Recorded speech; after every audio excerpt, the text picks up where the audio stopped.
तो ये जो तालिबान ने कहा, इसको आप कितना सिग्निफिकेंटली देखते हैं? पाकिस्तानी कह रहे हैं जनाब इन्होंने अपना बाप बदल लिया है। इंडिया में अगर आप ऐसे रैंडम जियोपॉलिटिक्स डालकर यूट्यूब में सर्च करें तो जो जिस तरह से डिस्कोर्स होता है, खींच के थप्पड़ मारा डॉक्टर जयशंकर ने, ऐसा बात करते हैं। पता है कि अगर आप किसी केले को उठाएं, बनाना, और आपका 60% मैच है डीएनए, पता है आपको? The banana and the human का डीएनए 60% मैच होता है। बात दूसरे ऐसे जानवर हैं जिनके साथ हमारा डीएनए मैचेस 98%, थोड़े से चेंज से वो। But anyway, this is all rubbish scientific, DNA वगैरह कुछ फालतू बातें हैं। बट मैंने वो एक्चुअली वीडियो देखा है ये मिनिस्टर का। इंडिया में दो किस्म के इस्लामोफोब्स हैं, एक बेशरम और एक सोफिस्टिकेटेड। जो बेशरम इस्लामोफोब है वो खुल के कहता है कि मुझे मुसलमानों की दुश्मन हूँ, मुसलमानों को मार देना चाहिए। अभी वो यति नरसिंहानंद क्या पता कह रहा था कि इंडिया को दोबारा पार्टीशन करना चाहिए और मुसलमानों को एक जगह कोने में डाल देना चाहिए और एक ऐसा मुल्क बनाना चाहिए जिसमें एक भी मुसलमान ना हो, एक भी मदरसा ना हो, एक भी मस्जिद ना हो। तो ही वांट्स ए मुस्लिम मुक्त इंडिया चाह रहा है वो। तो ये बेशर्म इस्लामोफोब कहता हूँ। And then there are sophisticated Islamophobes जो कहते हैं I am not against Islam, I am against radical Islam. तो ये रेडिकल इस्लाम का बहाना लेकर इस्लामोफोबिया, अपनी नफरत मुसलमानों की तरफ, इस्लाम की तरफ वो इजहार करते हैं। जैसा कि अभी आयरलैंड में आपने देखा कि वो मस्जिद का मॉडल बना के उसने आग लगा दी कि मुसलमानों को आयरलैंड नहीं आना चाहिए। तो रेडिकल इस्लाम जो सोफिस्टिकेटेड मुसलमान हिंदू कहते हैं या जो भी कहते हैं कि उनका दुश्मन है, साउथ एशिया में एक ही रेडिकल इस्लाम है, वो तालिबान है। और वो बन गया है इंडिया का सबसे अच्छा and perhaps the only friend in south Asia. तो ये जब बंदा आया इंडिया को और कहने लगा कि हमारा डीएनए मैच है, मुझे बड़ी हंसी आ रही थी। मैं बोला yes, radical Islam and radical Hinduism बड़ी रमी जम रही है इनकी। रब ने बना दी जोड़ी हिंदू नेशनलिज्म की और ये रेडिकल इस्लाम की, ये बिल्कुल एक जैसे हैं। वो तालिबान है, ये भी तालिबान है। वो जो चीजें इस्लाम के साथ कहते हैं वो चीजें ये इसके बारे में भी कहते हैं। वैसे यहाँ पे भी है अमेरिकन तालिबान। ये जो पीट हेक्सिट है, पीट हेक्सिट का जो पादरी है, गुरु है, शेख जो भी कहिए, वो गधे ने आज बयान दिया कि औरतों से वोट छीन लेना चाहिए, वोट देने की। Women should not be allowed to vote. और उनकी जो कल्ट है, क्रिश्चियन कल्ट है, उसमें औरतें भी हैं और वो भी कहते हैं कि औरतों को वोट नहीं होना चाहिए हक। सो दिस काइंड ऑफ ये जो राइट विंग जो पॉलिटिक्स चल रही है दुनिया में आजकल, उसमें मॉडरेशन में सिर्फ मेलोनी, जॉर्जिया मेलोनी मॉडरेट हुई। She move towards the centre. वो इतना मूव हो गई टुवर्ड्स द सेंटर कि अब वो प्रो पैलेस्टाइन होते जा रही है at least, and very critical of Israel. लेकिन अगर आप उसके इलेक्शन से पहले उसके बयान देखे हो तो कुछ फर्क नहीं होता था उसके, ये ऐसी बयान है। So what the Taliban is doing is कि दे आर, वो एक लफ्ज उर्दू और हिंदी में एक लफ्ज है जो चाहता या से बनता है, तो वो बना रहे हैं इंडियंस को। वो समझ रहे हैं कि हम कह देंगे कि हमारा भी डीएनए है, जैसा इंडोनेशिया से पूरा इंडिया में वायरल हो गया होगा ना ये statement. I don't know why Indians are happy कि तालिबान के साथ इनका डीएनए मिलता है। पाकिस्तान की वजह से ना, वो because it is from Pakistan. How, जी हाँ, वो तो ठीक है, बट they are thinking कि इससे पाकिस्तान की जलेगी वगैरह वगैरह। So but the point is, why would you want to have a shared DNA? मुझे नहीं चाहिए, हालांकि मैं यूसुफ ज़ई पठान हूँ यार। मैं तो यूसुफ ज़ई पठान हूँ। I am not an Khan in name, I am a Khan ethnicity. मुझे कोई, मेरा तो डीएनए 99.999% मैच होता होगा आमिरुल्लाह खान मुत्तकी से, but I don't want to even mention that कि मेरा डीएनए इनसे मिलता है। बट द पॉइंट इज कि ये वो जैसा है वो शोले का किसी हिंदी मूवी का डाला है, बहुत याराना लगता है। वैसा हो गया है ये।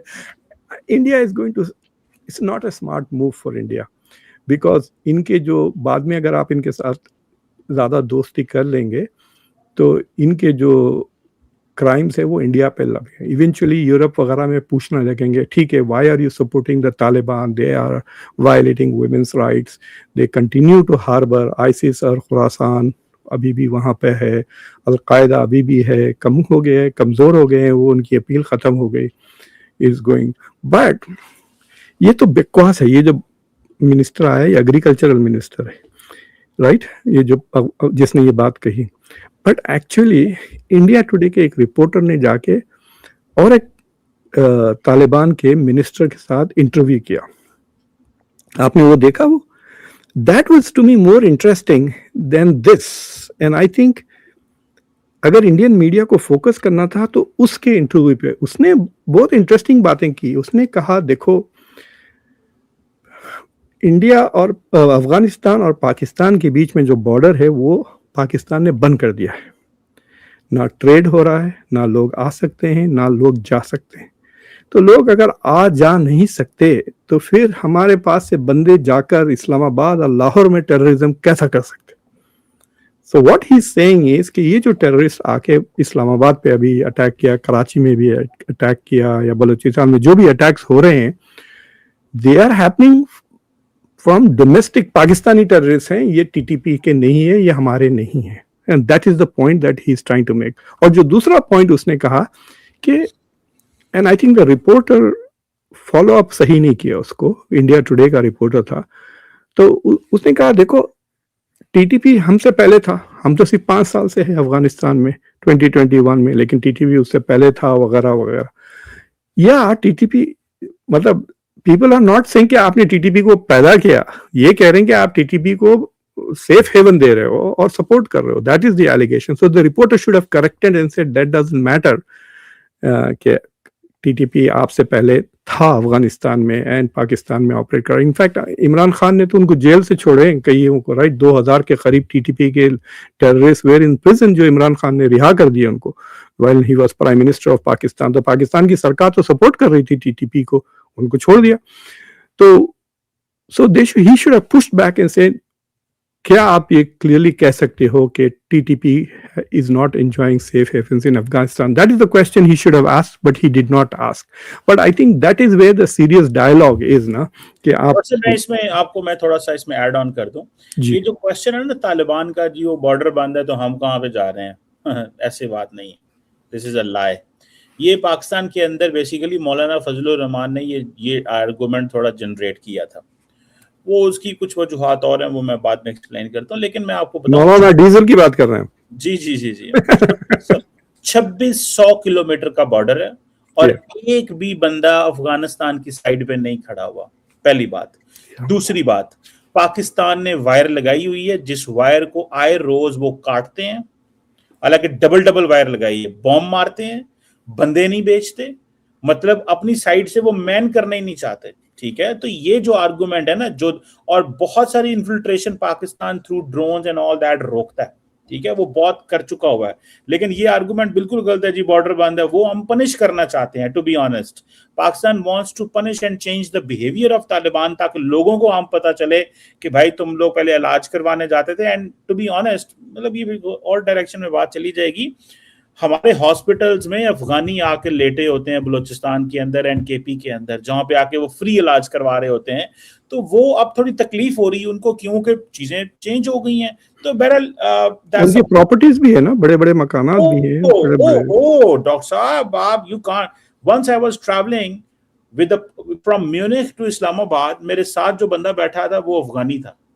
और उसके पास अफगानिस्तान का पासपोर्ट था। इंटरेस्टिंग बात सुने, जर्मनी की पीआर थी और शादी करने वो कराची उधर जाता था, वो मतलब रहता पेशावर था वो। Can you imagine?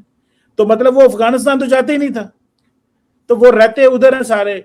फिर वो छोड़े इनको, इन्होंने बड़ा मैस किया हुआ है। बहरहाल डॉक्टर साहब, मूविंग ऑन, हम जो हमारी जो इंटरेस्टिंग उसके ऊपर चल रहा है, आज आपने एक इंटरेस्टिंग आर्टिकल भी लिखा द डिप्लोमेट के अंदर about Trump and trust and strategic choices. India जो है वो मेरा ख्याल है आपने भी ये जो आर्टिकल है वो हैप्पी मून जैकब का भी जिक्र आपने किया हुआ है और इसका भी वो किया हुआ है, जो राजश्री मोहन वाले आर्टिकल का भी किया हुआ है। और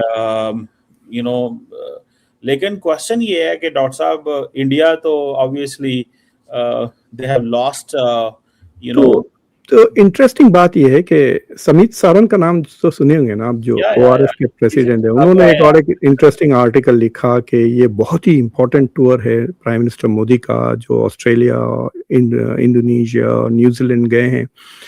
ही सेइंग कि India is trying to build an Indo-Pacific strategy without America. तो सुना दोस्तों किस तरह से कमर चीमा परेशान है। दोस्तों अफगानिस्तान से जो ये बयान आया है उसके बाद पाकिस्तान में एक सियासी तूफान खड़ा हो गया है, क्योंकि अफगानिस्तान के मंत्री हैं, उन्होंने कहा कि भारत और अफगानिस्तान के लोगों के बीच सदियों पुराने ऐतिहासिक और सांस्कृतिक रिश्ते रहे हैं, और उनके बयान में डीएनए का बेस जिक्र है, जिसके बाद सोशल मीडिया पर नई बहस छिड़ गई है। लेकिन कहानी यही खत्म नहीं होती है, क्योंकि जैसे ही ये बयान आता है उसके बाद पाकिस्तानी पत्रकार कमर चीमा साहब को खासतौर पर मिर्ची लगती है, और वो कहते हैं कि भाई ऐसा कैसे कह सकते हैं, उन्होंने क्या नया बाप बना लिया क्योंकि भारत लगातार उनकी मदद कर रहा है। तो इस तरह से तो नहीं होना चाहिए। लेकिन कमर चीमा साहब, अगर आप ध्यान से देखेंगे ना तो आपका भी जो डीएनए है ना वो भी इंडियन ही है, क्योंकि आप भी 1947 में भारत से अलग होकर एक नया मुल्क बना, तब उसी मुल्क में आप जाकर पैदा हुए। तो ये बात तो हकीकत है कि जो आपका डीएनए है वो भी इंडियन ही है, लेकिन आप नहीं मानते, वो अलग बात है। हालांकि ये चीज़ गौर करने वाली है कि जो डीएनए का मतलब है वही ऐसा नहीं है कि लाइक वो सिर्फ डीएनए की बात कर रहे हैं, वो बात कर रहे हैं क्योंकि अफगानिस्तान और जो भारत के संबंध है बहुत पुराने रहे हैं। तो उस कॉन्टेक्स्ट में उन्होंने ये बोला है। लेकिन जो मिर्ची आपको लग रही है वो सही जगह पर लग रही है। और खान साहब, भाई साहब, आप तो इंडियन हैं, आपका तो वैसे भी डीएनए जो है वो इंडियन ही है, लेकिन उसके बावजूद आप जिस तरह से पाकिस्तान की तारीफें करते हैं, पाकिस्तान के साथ खड़े होते हैं और अपने ही देश के बारे में जिस तरह के शब्दों का इस्तेमाल करते हैं, शर्म आती है भाई। आप यहाँ से जाकर वहाँ विदेश में बैठे हुए हैं, अमेरिका में बैठे हुए हैं, लेकिन जो मानसिकता है ना आपकी बहुत घिसी पिटी और बहुत घटिया है।